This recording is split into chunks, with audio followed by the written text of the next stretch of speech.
A Lonely Cowboy's Christmas, the story of Jake and Will. The December wind cut across the Montana plains like a skinning knife, sharp and merciless. Jake Thornton pulled his collar up against the cold as he rode the fence line of the Double R Ranch, his breath forming white clouds that dissipated into the gray afternoon. Snow had been threatening all day, and now the first flakes were beginning to fall, soft and silent against the frozen ground. At 34, Jake had spent more than half his life working ranches across the West. He'd been born to it, raised on his father's small spread in Wyoming before a string of bad winters and worse luck had forced the family to sell. After that, Jake had drifted from ranch to ranch, never staying anywhere long enough to call it home. He was good at his work, could rope and ride better than most, had a way with horses that bordered on magical, and could work from sunup to sundown without complaint. But he kept to himself, and that suited him just fine. The Double R was his latest stop, a sprawling cattle operation owned by Ruth Reynolds, a widow in her 60s who ran the place with an iron will and a fair hand. Jake had hired on in September, planning to work through the winter and move on come spring. It was what he always did. Never stay too long. Never get too attached. Never let anyone get too close. The problem was loneliness had a way of creeping up on a man, especially around the holidays. Jake had spent the last 10 Christmases alone or in bunkhouses with men he barely knew, and each year it got a little harder to pretend it didn't matter. He'd learned long ago to keep certain truths about himself locked away deep inside, truths that wouldn't be welcome in most places, truths that could get a man hurt or worse in the wrong company. So Jake kept his head down and his heart locked up tight, and told himself it was enough. He was nearly back to the barn when he saw the truck parked near the main house, unfamiliar and mud-splattered. Company wasn't unusual. Ruth had friends and business associates who stopped by regularly, but something about the vehicle caught his attention. It was an old Ford, well-used but well-maintained, with Wyoming plates. Jake unsaddled his horse, a bay gelding named Copper, and was brushing him down when the barn door opened. He looked up, expecting one of the other hands, and instead found himself face to face with a stranger. The man was tall, maybe an inch or two over 6 feet, with broad shoulders and the lean build of someone who'd spent his life doing physical work. He looked to be in his early 30s, with dark hair that curled slightly under his wool cap, and eyes the color of summer sky, and startling shade of blue that seemed almost out of place in the gray winter afternoon. He wore a sheepskin coat and work boots, and carried himself with an easy confidence that spoke of competence and self-assurance. "You must be Jake," the stranger said, his voice a warm baritone with a hint of Wyoming drawl. "Ruth said I'd find you out here. I'm Will Cameron." He extended his hand, and Jake took it automatically, feeling the firm grip and the calluses that marked a working man.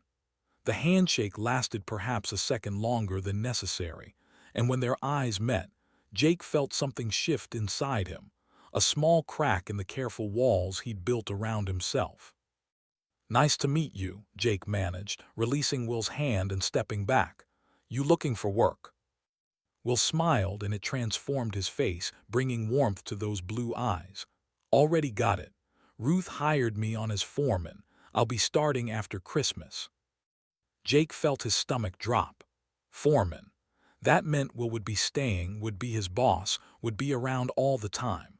It also meant Will must be good at what he did. Ruth Reynolds didn't hire anyone into a position of authority without good reason. "Congratulations," Jake said, keeping his voice neutral. "Ruth runs a good outfit." "That's what I hear. She speaks highly of you, actually. Says you're the best hand she's had in years." Will tilted his head slightly, studying Jake with an openness that made him uncomfortable. "I was hoping you'd show me around if you've got time. Let me get the lay of the land before I start officially." Jake wanted to say no. Something about Will Cameron made him uneasy in a way he couldn't quite define, or maybe didn't want to define. But refusing would be rude, and might raise questions he didn't want to answer. "Sure," he said. "Let me finish with Copper here and I'll give you the tour." They spent the next hour walking the ranch buildings, the barns, the equipment sheds, the bunkhouse where the hands lived, the corrals and the winter pastures. Will asked good questions and listened carefully to Jake's answers, making mental notes about the operation. He had an easy manner that put people at ease, and Jake found himself relaxing despite his initial wariness. "How many head are you running?"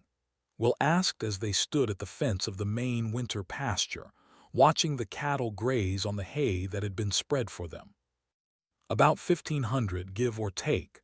Ruth sells off some of the yearlings each fall, keeps the rest for breeding stock." Jake rested his arms on the fence rail.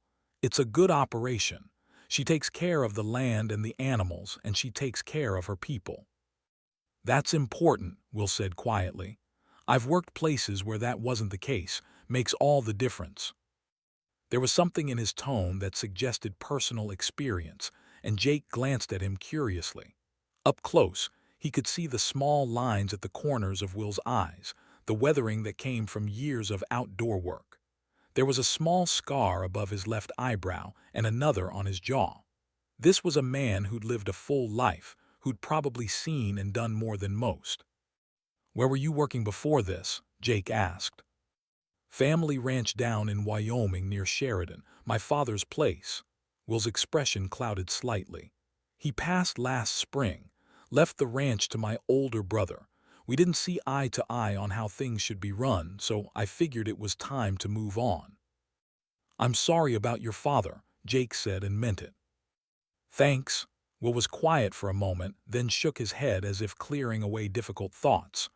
"Life goes on, right? New places, new opportunities. Ruth seems like good people." "She is," Jake confirmed. "Fair and honest, which is more than you can say for a lot of ranch owners." They walked back toward the barn in companionable silence, and Jake found himself sneaking glances at Will from the corner of his eye. There was something about the man that drew him, something beyond the obvious physical attraction that Jake was determinedly trying to ignore. Will had a presence, a quiet strength that suggested he'd be someone you could count on when things got tough. Dangerous thoughts, Jake pushed them away firmly. "So what are your plans for Christmas?" Will asked as they reached the barn. Ruth mentioned most of the hands head into town or visit family. "I'll be here," Jake said shortly. "Someone needs to look after the stock." Will studied him with those too perceptive blue eyes. "You don't have family to visit." "No," Jake busied himself with hanging up a halter that didn't need hanging. "What about you?" "I'll be here too. Don't have anywhere else to be, and Ruth invited me to stay in the foreman's cabin while I get settled." Will paused. "Maybe we can keep each other company. Better than spending Christmas alone." Jake's first instinct was to refuse, to maintain the distance he'd carefully cultivated. But something in Will's expression, a hint of loneliness that mirrored his own, made him hesitate. "Maybe," he said finally, "we'll see how it goes." Will smiled that transforming smile again. "I'll take that as a maybe leaning toward yes. I should get back to the house. Ruth invited me for dinner. See you around, Jake." He left, and Jake stood alone in the barn, listening to the soft sounds of horses moving in their stalls and the wind whistling through the rafters. Something had just happened, something subtle but significant, and Jake wasn't sure whether to be excited or terrified. He settled on cautiously wary, and told himself that was the smart choice. The next few days passed in a blur of routine work. The weather held, cold but clear, and Jake threw himself into his tasks with single-minded focus. He mended fence, checked on the cattle, repaired tack, and did his best not to think about Will Cameron. It didn't work.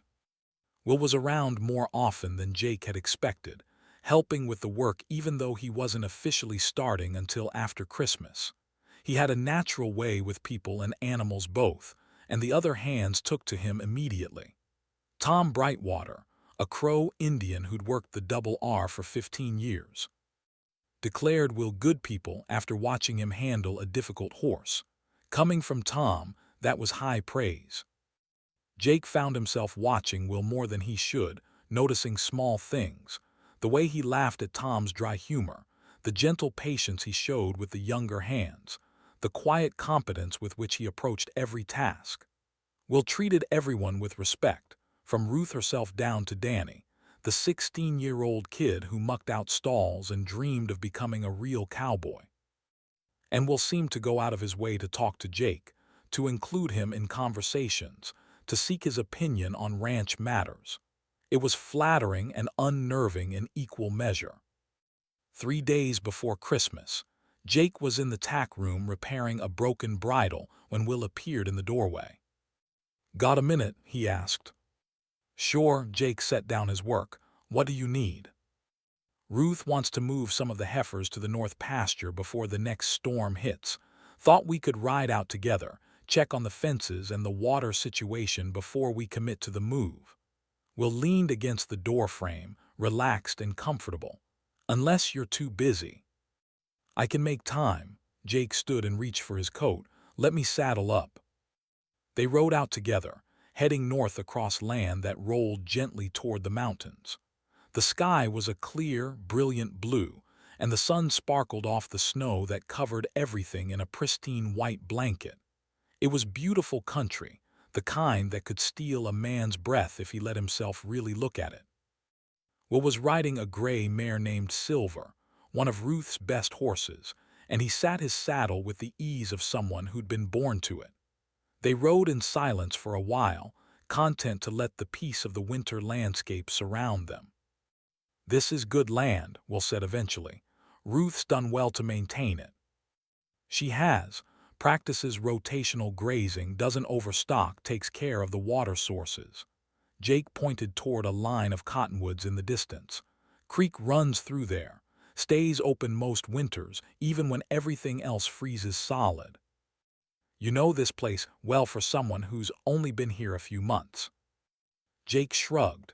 "It's what I do. Learn the land, learn the operation, makes me better at my job." "But you don't stay," Will observed. "Ruth mentioned you're a drifter, move from ranch to ranch." "That's right." Jake kept his eyes on the horizon, not wanting to meet Will's gaze. "I like the freedom, new places, new challenges." "Must get lonely." The words hit harder than they should have, cutting through Jake's defenses with unexpected precision. He did feel lonely, more than he cared to admit, but admitting it felt like weakness. "I'm used to it," he said finally. They reached the north pasture and spent the next hour checking fences and water sources. The work was routine but necessary, and they fell into an easy rhythm, working together as if they'd been doing it for years. Will was capable and efficient, and he pulled his weight without complaint or grandstanding. On the ride back, Will brought up the subject Jake had been hoping to avoid. "Ruth's having a Christmas Eve dinner at the main house. She invited all the hands, and she made it clear that includes me and you. Said she won't take no for an answer." Jake tensed. "I don't do well with social gatherings." "It's just dinner, not a formal ball." Will's tone was gentle but firm. "Ruth wants her people together for the holiday. It would mean a lot to her if you came." Jake wanted to refuse, to make some excuse, but he knew Will was right. Ruth had been good to him, and skipping her Christmas dinner would be a slight he couldn't justify. "Fine," he said, "I'll be there." "Good," Will smiled. "And afterward, if you want, you could come by the foreman's cabin. I picked up a bottle of decent whiskey in town, and I've been told I'm passable company when properly lubricated." Jake found himself smiling despite his reservations. "Is that right?" "Scout's honor." Will held up 3 fingers in a mock salute. "No pressure, Jake. Just an offer to share a drink with a fellow lonely cowboy on Christmas Eve." "I'll think about it," Jake said, and found that he meant it. Christmas Eve dawned cold and crystalline, with fresh snow overnight that turned the ranch into a picture postcard. Jake woke early, as he always did, and tended to his morning chores with methodical efficiency. The cattle were fed, the horses cared for, and everything buttoned up tight against the cold. By afternoon, nervous energy had him packing his small room in the bunkhouse. He'd agreed to attend Ruth's dinner, but the thought of it made him anxious. Large gatherings had never been his forte. Too many people, too many questions, too many opportunities to let something slip that he shouldn't. And then there was Will's invitation to come by after dinner. That made him even more nervous, for reasons he didn't want to examine too closely. Jake showered and changed into his good jeans and a clean shirt, then stood in front of the cracked mirror in the bunkhouse bathroom trying to see himself objectively. He was tall and lean, with the kind of wiry strength that came from hard physical work. His hair was dark brown, kept short for practicality, and his eyes were hazel green in some lights, brown in others. His face was all angles and shadows, weathered by sun and wind, with a strong jaw and a mouth that rarely smiled. Not handsome exactly, but not ugly either. Just ordinary, the kind of face you'd forget 5 minutes after seeing it. He splashed cold water on his face, trying to settle his nerves, then headed to the main house. Ruth's home was a sprawling log structure that had been built by her grandfather in the 1920s. It had been expanded and modernized over the years, but it still retained its rustic charm: exposed beams, a massive stone fireplace, and wide windows that looked out over the ranch. Tonight, every window glowed with warm light, and the smell of roasting meat and fresh-baked bread wafted out into the cold evening air. Jake climbed the steps to the wide front porch and knocked, even though Ruth had told him 100 times to just come in. The door swung open, and he found himself face to face with Will. "There you are," Will said, smiling. "Was starting to think you'd buy late on us. Come on in, it's freezing out there." Jake stepped inside, immediately enveloped by warmth and the sounds of conversation and laughter. Ruth's living room was full of people, the other hands from the ranch, some neighbors from the surrounding properties, and a few people from town. It was more crowded than Jake had expected, and he felt his anxiety spike. Will must have sensed his discomfort, because he placed a hand on Jake's shoulder, a brief, steadying touch that somehow helped. "Come on," he said. "Let me get you a drink, and then we can hide in a corner until dinner's ready." Jake followed him to the kitchen, where Ruth was directing operations with the precision of a general commanding troops. She looked up and smiled when she saw Jake. "There's my best hand," she said warmly. "Merry Christmas, Jake." "Merry Christmas, Ruth." Jake accepted the quick hug she gave him, feeling awkward but touched by the gesture. "Will, get this man a beer, would you? And make sure he actually enjoys himself tonight. No skulking in corners looking like he's facing a firing squad." Ruth winked at Jake. "That's an order, Cowboy." "Yes, ma'am," Jake said, unable to suppress a small smile. Will handed him a cold beer and led him to a quieter corner of the living room, near the fireplace but away from the main crush of people. They stood together, sipping their drinks and watching the party unfold around them. "You doing okay?" Will asked quietly. "Yeah, just not used to crowds." "Me neither, if I'm honest, but Ruth's good people and this means something to her, so," Will shrugged. They fell into comfortable conversation, and Jake found himself relaxing by degrees. Will had a gift for putting people at ease, and he shared stories about his life in Wyoming that were funny and self-deprecating. Jake found himself laughing, actually laughing, more than he had in months. When dinner was called, they found seats at the long table Ruth had set up in the dining room. The food was abundant and delicious: roast beef, mashed potatoes, fresh vegetables, homemade rolls, and 3 kinds of pie for dessert. Ruth said grace, thanking God for the bounty, and for the people gathered around her table, and Jake felt an unexpected lump in his throat. This was what family felt like, he realized. Not blood relatives, but chosen family. People who cared about each other, who showed up for each other, who made room at the table for lonely drifters and newcomers alike. He glanced across the table and found Will watching him, those blue eyes warm and knowing. Will raised his glass in a small, private toast, and Jake returned the gesture, feeling something shift inside him, another small crack in those carefully constructed walls. After dinner, people lingered, talking and laughing, and someone produced a guitar. Tom Brightwater played old cowboy songs, his rich voice filling the room with tales of lost loves and distant trails. Jake listened, feeling the whiskey he'd been sipping warm his chest, feeling more at peace than he had in years. It was nearly 10 o'clock when people started leaving, thanking Ruth for her hospitality and heading out into the cold night. Jake helped clean up, carrying dishes to the kitchen and putting away leftover food until Ruth shooed him away. "You've done enough," she said firmly. "Go on, get out of here. Enjoy what's left of Christmas Eve." Jake found Will waiting for him on the front porch, leaning against the railing and looking up at the stars. The sky was clear and vast, scattered with more stars than seemed possible. "Beautiful night," Will said. "Yeah," Jake joined him at the railing, their shoulders almost touching. "Thanks for, making tonight easier." "My pleasure." Will turned to look at him. "So, that offer of whiskey still stands if you're interested.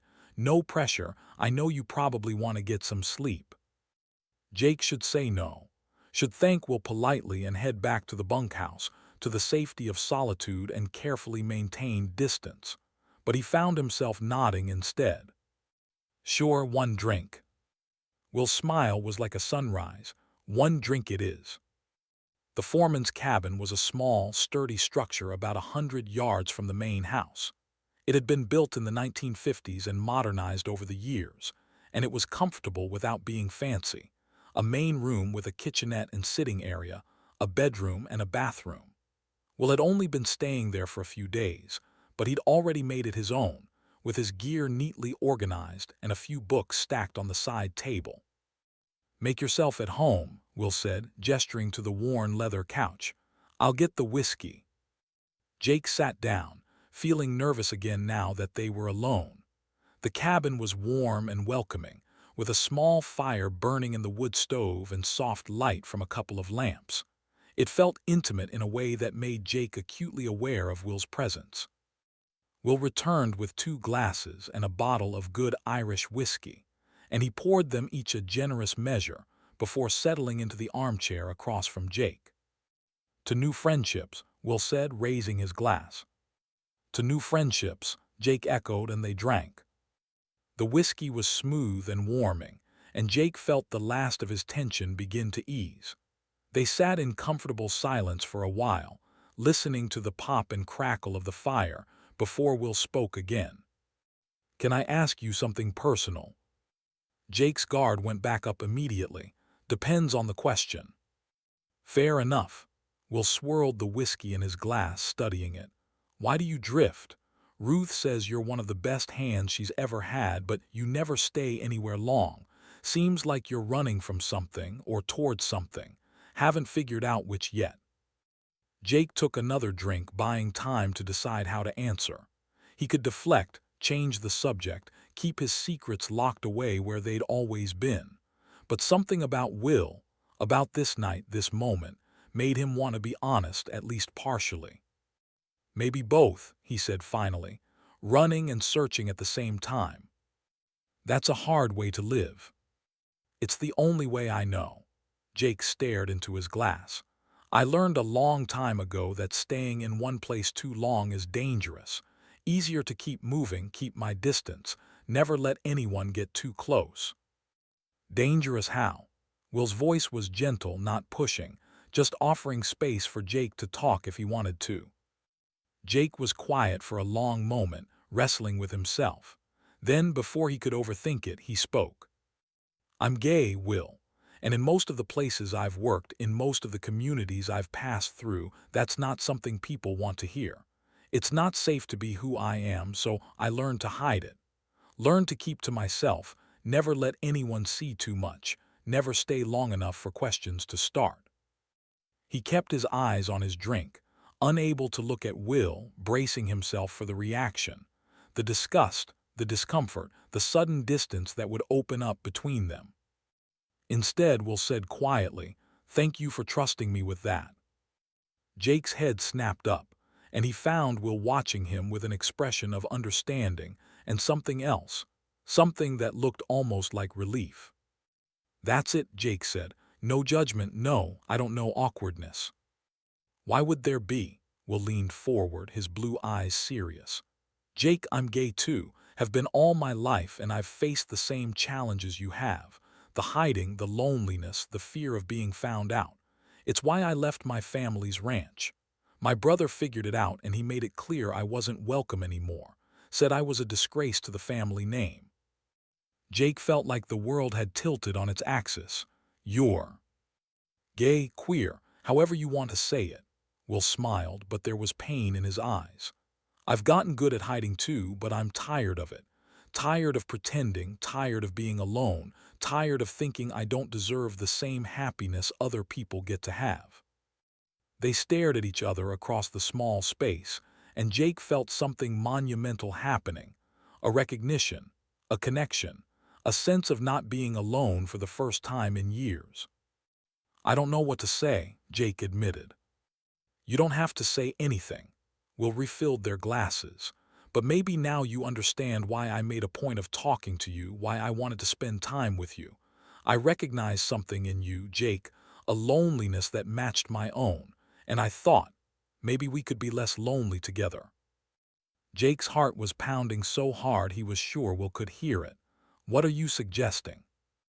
"I'm not suggesting anything except friendship, at least not right now." Will's voice was steady. "But I'm also not going to pretend I'm not attracted to you. I think you're handsome, and I think you're interesting, and I'd like to get to know you better, if you're open to that." Jake swallowed hard. "I'm not good at this, I've been with men before, but never anything serious. Never anything that lasted, never anything that felt safe. We can take it slow. No pressure, no expectations. Just two guys getting to know each other, seeing where it goes." Will paused. "But Jake, I am planning to stay here. I'm not a drifter. I want to build something, put down roots. So if you're committed to leaving come spring, you should tell me now." Jake thought about that, about leaving, about continuing his pattern of running and hiding and never letting himself have what he wanted. And for the first time in years, he thought about what it would be like to stay, to have a home, a place, maybe even someone who understood him. "I don't know if I can stay," he said honestly. "It's all I've ever done, move on, start fresh somewhere else." "I'm not asking you to decide tonight." Will stood and moved to the couch, sitting down next to Jake, close but not touching. "I'm just asking you to consider it. Consider the possibility that maybe you don't have to run anymore, that maybe you found a place where you can be yourself." Jake looked at Will, at those blue eyes that held no judgment, only understanding and hope. He thought about the ranch, about Ruth's kindness, about the community he'd glimpsed tonight at dinner. He thought about the possibility of not being alone anymore. "Can I ask you something?" Jake said. "Anything." "Why are you being so open with me? You barely know me. Aren't you afraid I'll tell someone, that I'll use it against you?" Will smiled. "Call it instinct, or maybe faith. But I looked at you and I saw someone who's been hiding his whole life just like me. Someone who's lonely and tired of pretending. Someone who might understand what it's like to want something you've been told you can't have." He paused. "And I thought, maybe if I take a chance and show you it's safe, maybe you'll take a chance too." Jake felt tears prick at the corners of his eyes, and he blinked them away quickly. "That's either really brave or really stupid." "Probably both." Will's hand moved, hovering near Jake's, not quite touching. "But I'm tired of being afraid. I'm tired of living half a life, and I think you might be too." Slowly, carefully, Jake turned his hand palm up and Will laced their fingers together. The touch was electric, intimate in a way that went beyond the physical. They sat like that, hands clasped, staring into the fire. And Jake felt something inside him begin to thaw. Something that had been frozen for so long he'd almost forgotten it was there. "I'm scared," he whispered. "Me too," Will admitted. "But maybe we can be scared together." They talked for hours, sharing stories and fears and dreams they'd never spoken aloud before. Will told Jake about growing up on his family's ranch, about realizing he was different and trying to hide it, about the few brief relationships he'd had that had ended badly.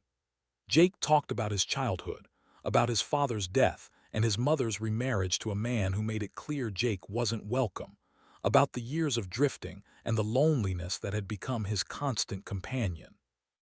At some point, they moved closer together on the couch, and Will's arm went around Jake's shoulders.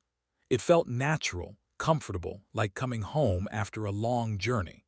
Jake let himself lean into the embrace, let himself accept the comfort and connection he'd denied himself for so long. "Stay," Will said quietly. "Not just tonight, stay on the ranch. Give this a chance. Give us a chance." Jake knew he should be cautious, should protect himself, should maintain his usual pattern of keeping distance and moving on. But for the first time in his life, he wanted something different. He wanted to be brave. He wanted to reach for happiness instead of running from it. "Okay," he said. "I'll stay, I'll try." Will pulled back to look at him, and the joy in his eyes made Jake's breath catch. "Yeah. Yeah." Jake found himself smiling, really smiling for the first time in forever. "But I'm going to need help. I don't know how to do this, how to stay, how to be with someone, how to let myself be happy." "We'll figure it out together," Will promised. "One day at a time." They sat together in the firelight, wrapped in each other's warmth, and Jake felt the walls he'd built around his heart begin to crumble. Outside, snow began to fall again, soft and silent, blanketing the ranch in white. It felt like the world was starting fresh, offering new possibilities, and for once Jake was ready to accept them. When midnight came, Will kissed him, gentle and sweet and full of promise. It was Jake's first kiss in years, and it felt like coming alive after a long sleep. "Merry Christmas," Will murmured against his lips. "Merry Christmas," Jake replied, and meant it with his whole heart. Jake didn't return to the bunkhouse that night. He and Will stayed up talking until the early hours of Christmas morning, wrapped in blankets on the couch, sharing warmth and whispered confessions. When they finally slept, it was tangled together, fully clothed but closer than Jake had been to another person in years. He woke to winter sunlight streaming through the cabin windows and the smell of coffee brewing. Will was in the kitchenette, making breakfast, and he looked up with a smile when Jake stirred. "Morning, sleepyhead. Hope you like eggs and bacon."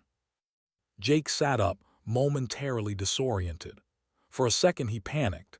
This was too much, too fast, too dangerous. Then Will brought him a cup of coffee exactly how he liked it and sat down next to him, and the panic faded. "Morning," Jake said, accepting the coffee gratefully. "This is." "Weird," Will supplied with a grin. "Different," Jake corrected, "but good different." They ate breakfast together, and then Jake reluctantly said he needed to get back to work, Christmas or not. The cattle still needed tending. Will offered to help, and they spent the morning doing chores side by side, falling into an easy rhythm that felt like they'd been working together for years instead of days. The other hands were scarce. Most had headed into town or to visit family, so Jake and Will had the ranch largely to themselves. It felt like their own private world, and Jake found himself relaxing into it, letting himself imagine what it would be like if this became his everyday reality. Over the next few days, they established a pattern. Jake kept his room in the bunkhouse for appearance's sake, but he spent most evenings at Will's cabin. They cooked together, talked for hours, and gradually, carefully, began to explore the physical aspect of their relationship. Will was patient and gentle, always checking to make sure Jake was comfortable, never pushing for more than he was ready to give. It had been so long since Jake had been intimate with anyone that he felt almost virginal, nervous, and uncertain. But Will made him feel safe, and that made all the difference. "We don't have to rush this," Will said one night as they lay together on his bed, kissing and touching over their clothes. "I want you, Jake. God knows I want you, but I want you to be ready. I want this to mean something." "It does mean something," Jake said, his voice rough with emotion. "You mean something. This, whatever this is between us, it's important to me." "Good." Will kissed him again, slow and deep. Because you're important to me too. More important than I probably should admit after knowing you for barely a week. Guess we're both moving fast then, Jake said with a small smile. Maybe, or maybe when you know, you know. Will traced patterns on Jake's chest, his touch light and teasing. I've spent years being careful, being smart, protecting myself. But with you, it feels different, like maybe it's worth taking a risk. They made love that night, slow and tender and breathtaking. Jake had been with men before, hurried encounters in bars or truck stops, all friction and release with no emotional connection. This was nothing like that. This was intimate and vulnerable, two people choosing to trust each other with their bodies and their hearts. Afterward, Jake lay in Will's arms, his head on his chest, listening to his heartbeat. He felt cracked open, exposed in a way that should have terrified him but somehow didn't. "Thank you," he whispered. "For what?" "For seeing me, for not giving up when I tried to keep you at a distance, for making me believe I could have this." Will's arms tightened around him. "You can have this, Jake. You can have anything you want. You just have to let yourself reach for it." The days between Christmas and New Year's passed in a haze of happiness Jake had never experienced before. He and Will worked together during the day, learning each other's strengths and weaknesses, becoming an effective team. In the evenings, they retreated to the cabin, their private sanctuary from the world. They talked about their future, tentatively at first, then with increasing confidence. Will wanted to make improvements to the ranch, modernize some of the operations while respecting the traditions that made the Double R special. Jake found himself offering ideas, getting invested in plans that extended months and years into the future. "What if we started a horse training program?" Jake suggested one night.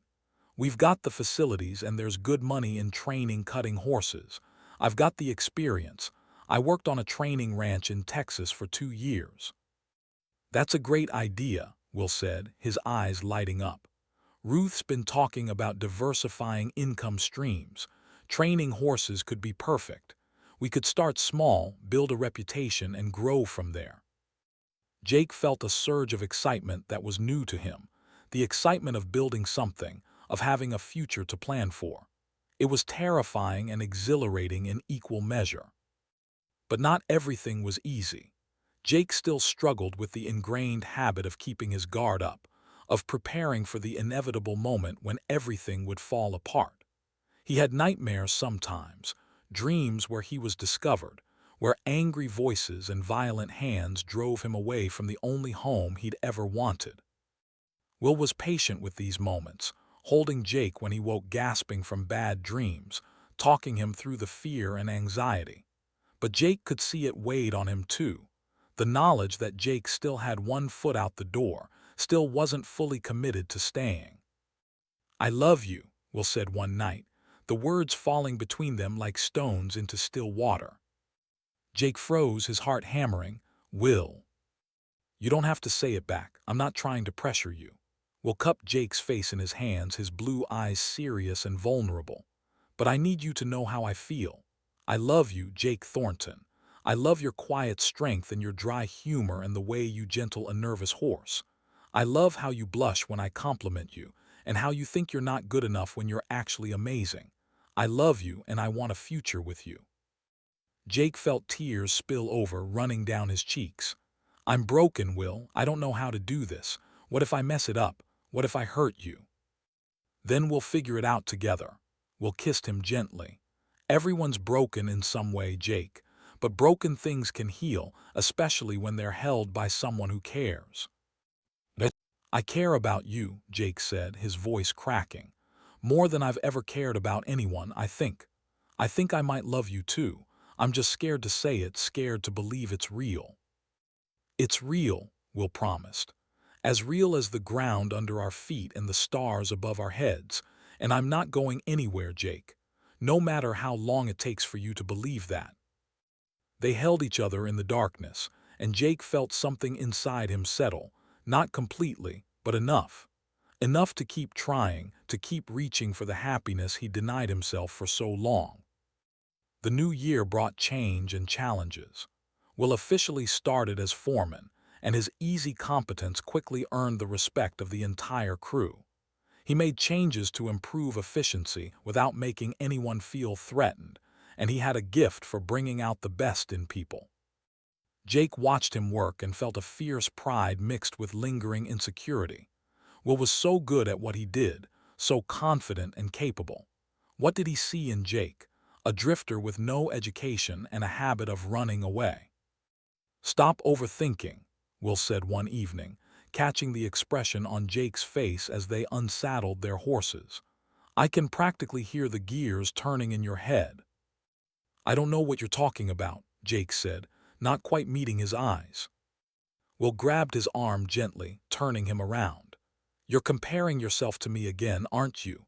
Wondering what I see in you, why I choose you." Jake flushed. "Maybe." "Jake, you're one of the most skilled horsemen I've ever met.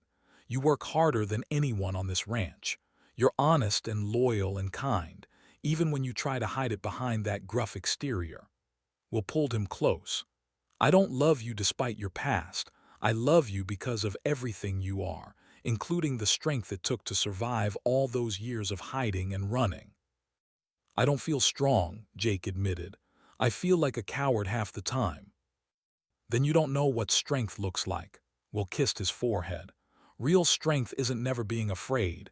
It's being terrified and doing the thing anyway. You're here, Jake. You're trying. You're letting yourself be loved.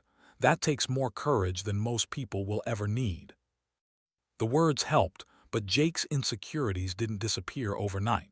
He still had moments of panic, still woke up some mornings certain that today would be the day everything fell apart. But Will was always there, steady and sure, and gradually, Jake learned to lean on him. In February, Ruth called Jake and Will into her office. She was sitting behind her desk, and her expression was serious enough to make Jake's stomach clench with worry. "Sit down, boys," she said, gesturing to the chairs across from her. They sat and Jake's mind raced through possibilities. Had someone found out about them? Was Ruth about to fire him? Tell them they had to leave? "I'm getting old," Ruth said bluntly. "I'm 68, and this ranch is getting to be too much for me. I've been thinking about the future, about what happens to this place when I'm gone." She paused, looking at each of them in turn. "I don't have children, never married after my husband died. This ranch has been my life, but I need to think about succession. I need to know it'll be in good hands." "Ruth, you've got years ahead of you yet," Will said, though his voice was uncertain. "Maybe, maybe not. Either way, I need to plan." She pulled out a folder and opened it. "I've been impressed with both of you, with your work ethic, your integrity, and the way you care about this place. So I have a proposal." Jake's heart was pounding so hard he felt dizzy. "I want to sell you boys a partnership stake in the ranch," Ruth continued. 20% ownership with an option to buy more over time. Eventually, I'd like to see you take over completely. Will as the general manager, Jake as the operations manager. You'd run the place together, build it into something even better than it is now." Jake couldn't breathe. This was too much, too fast, too impossibly good to be true. "Ruth, that's incredibly generous," Will said, his voice thick with emotion. "But we couldn't possibly afford." "I'm not asking for market value," Ruth interrupted. "I'm asking for a commitment. I'm asking you both to dedicate yourselves to this place, to build your lives here, to make it yours. The financial details we can work out. I'm more interested in knowing you'll take care of the land and the animals and the people who work here." She looked directly at Jake. "And yes, Jake, that means you'd need to stay. No more drifting. This would be your home permanently. Can you commit to that?" Jake felt like he was standing on the edge of a cliff. Every instinct screamed at him to pull back, to protect himself, to run before he could be hurt. But then he felt Will's hand cover his, warm and solid and real. This was the moment, the choice he'd been avoiding: stay and build a life, or run and stay safe but alone. He thought about the past 2 months, the happiness he'd found with Will, the sense of belonging he'd felt on the ranch, the dreams they'd started to build together. He thought about the alternative, going back to his old life of drifting and hiding, never letting anyone close, never having a home. The choice wasn't as hard as he'd thought it would be. "Yes," he said, his voice steady. "I can commit to that. I want to stay." Ruth's smile was radiant. "Good. Then we have a deal pending the lawyers working out the details. Welcome home, boys." They left her office in a daze, and as soon as they were out of sight of the main house, Will grabbed Jake and kissed him hard. "You stayed," he said when they broke apart. "You chose to stay." "I chose you," Jake corrected. "I chose us. I chose a future instead of just running from the past." Will hugged him tightly. "I'm so proud of you. I know how scary that was." "Terrifying," Jake admitted, "but also right. For the first time in my life, something feels completely right." They walked back to the cabin hand in hand, talking excitedly about the future, their future. They made plans for the horse training program, for improvements to the facilities, for the life they would build together. That night, as they lay in bed, Jake said the words he'd been holding back. "I love you, Will Cameron. I think I have since that first day when you looked at me and saw who I really was. I love you, and I'm not afraid to say it anymore." Will's kiss was answer enough, but he said it anyway. "I love you too, Jake, more than I can ever explain." Spring came to Montana like a promise kept. The snow melted, revealing brown grass that would soon turn green. Calves were born, filling the pastures with their awkward energy. The ranch burst into life, and Jake felt like he was bursting too, with happiness, with hope, with a future he could finally believe in. He and Will signed the partnership papers in March, officially becoming part owners of the Double R. Ruth threw a party to celebrate, and Jake endured the congratulations and well wishes with as much grace as he could muster. He wasn't used to being the center of attention, but he was learning to accept it. What he wasn't prepared for was the question of their relationship. He and Will had been careful, discreet. They didn't hide their friendship, but they also didn't advertise the intimate nature of their connection. Jake's room in the bunkhouse remained his official residence, though he spent most nights at Will's cabin. They were careful about public displays of affection, about how they looked at each other, about anything that might reveal the truth. But living in secret was taking a toll, especially on Will. "I hate this," he said one April evening as they sat on his cabin porch, watching the sunset. "I hate pretending you're just my friend. I hate that I can't touch you in public, can't look at you the way I want to, can't tell people how I really feel." "I know," Jake said quietly. "I hate it too, but it's safer this way." "Is it?" We'll turn to look at him. "Or are we just convincing ourselves it is because we're afraid?" "Both, maybe." Jake rubbed his face tiredly. "Will, you know what could happen if people find out? We could lose everything, the ranch, our jobs, our home. People could turn on us, hurt us. It's not worth the risk." "But what are we risking by staying hidden?" Will challenged. "Our happiness, our integrity. How long can we live this way before it starts poisoning what we have?" Jake didn't have a good answer for that. He just knew he was scared, scared of being exposed, scared of losing everything he'd gained, scared of the violence and hatred he'd seen directed at people like them.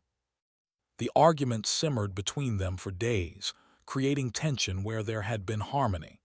They didn't fight exactly, but there was a distance that hadn't been there before.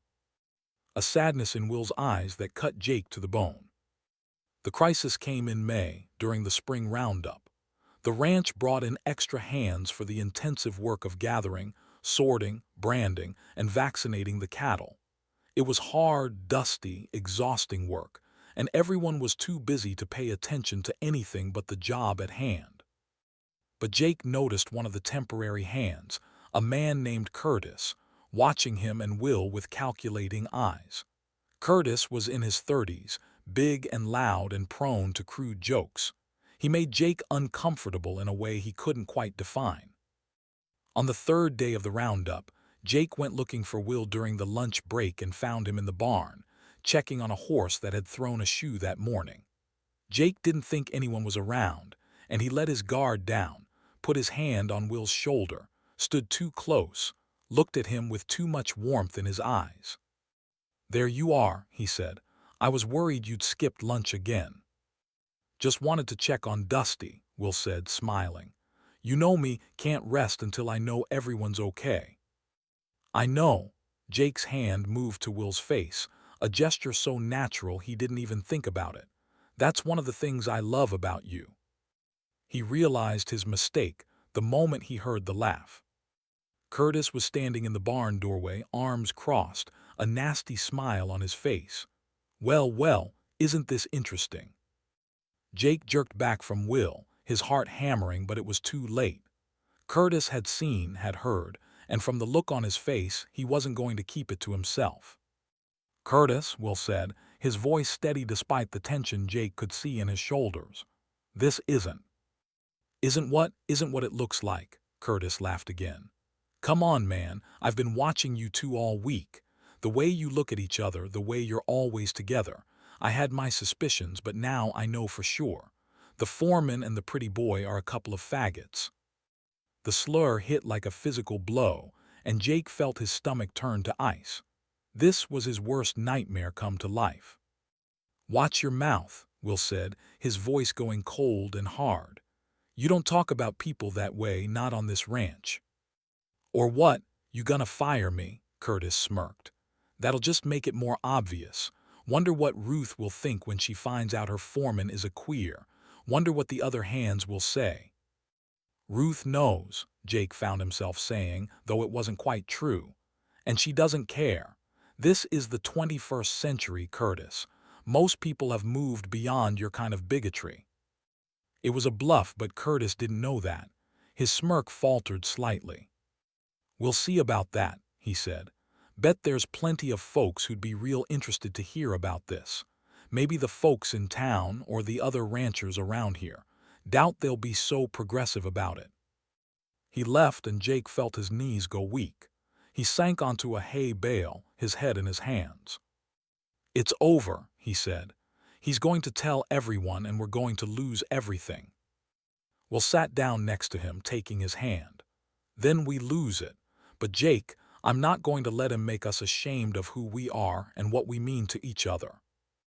"Easy for you to say," Jake said bitterly. "You're ready to be out, I'm not. I've spent my whole life hiding, Will. I don't know how to do this." "So we learn together." Will squeezed his hand. "But I think we need to talk to Ruth. Before Curtis does, we need to control the narrative." Jake wanted to argue, wanted to run, wanted to go back in time and not let his guard down. But he knew Will was right. They couldn't hide anymore, not after Curtis had seen them. The choice had been taken out of their hands. "Okay," he said finally, "let's talk to Ruth." They found Ruth in her office, going over accounts. She looked up with a smile when they entered, but it faded when she saw their expressions. "What's wrong?" she asked immediately. Will and Jake exchanged glances, and then Will spoke. "We need to talk to you about something. It's personal, but it affects the ranch, so you need to know." Ruth set down her pen and folded her hands. "I'm listening." Jake's mouth was dry, but he forced himself to speak. "Ruth, Will and we're together, we're a couple, romantically involved. We've been trying to keep it quiet, but one of the temporary hands, Curtis, saw us today and figured it out. He's made some threats about telling people, and we wanted you to hear it from us first." He braced himself for rejection, for disappointment, for the loss of everything he'd come to value.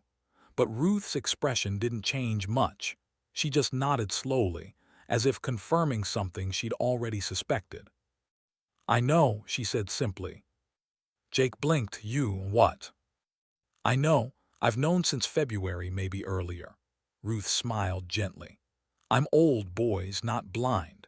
I've seen the way you look at each other, the way Jake practically glows when Will's around. I've noticed that Jake's bunk in the bunkhouse is barely used. I know what's going on, and I've been waiting for you to feel comfortable enough to tell me." "And you're okay with it?" Will asked cautiously. "Okay with it. Boys, I'm happy for you. You're both good men and you clearly care deeply for each other. Why wouldn't I be okay with it? Ruth leaned back in her chair. My cousin was gay. He spent his whole life hiding it, married a woman he didn't love, made himself miserable trying to be what everyone expected. He died 10 years ago, alone and unhappy, never having had the chance to live his truth. I swore then that if I ever had the chance to support someone in your situation, I would. So yes, I'm okay with it, more than okay.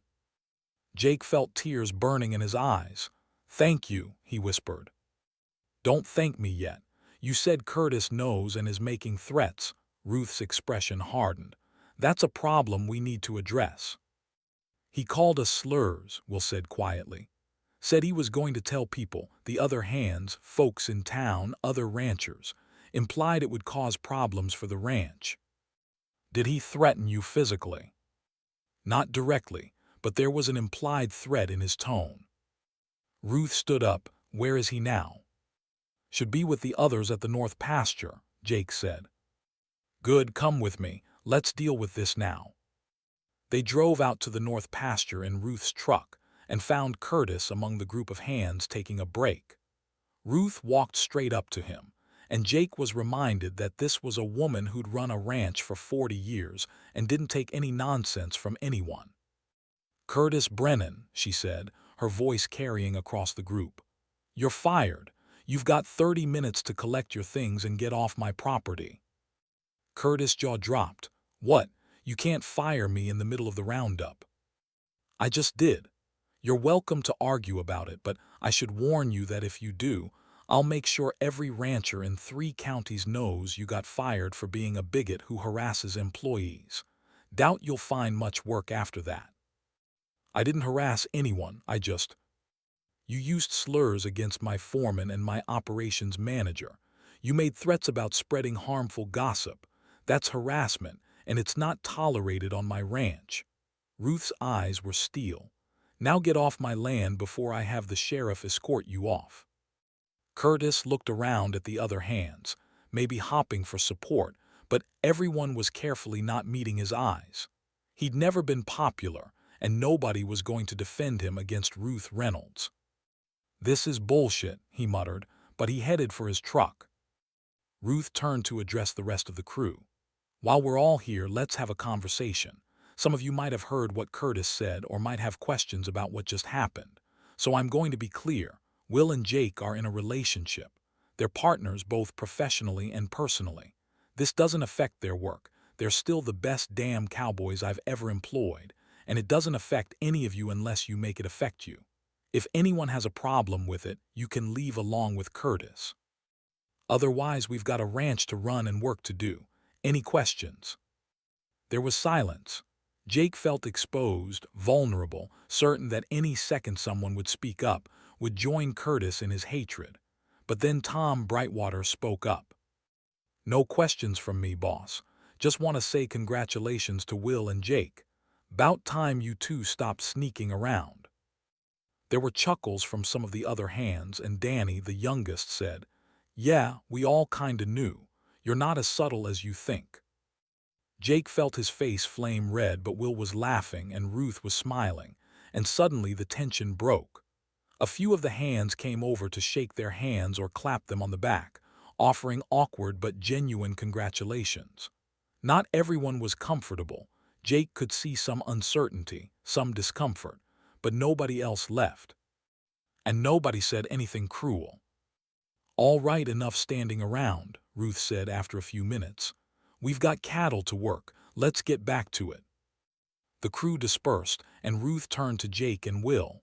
That went better than I expected. You knew they knew, Jake asked, still trying to process what had just happened. Most of them probably. People aren't as oblivious as you think, Jake. They just don't care as much as you fear they will. Ruth patted his shoulder. Not everyone's going to be accepting.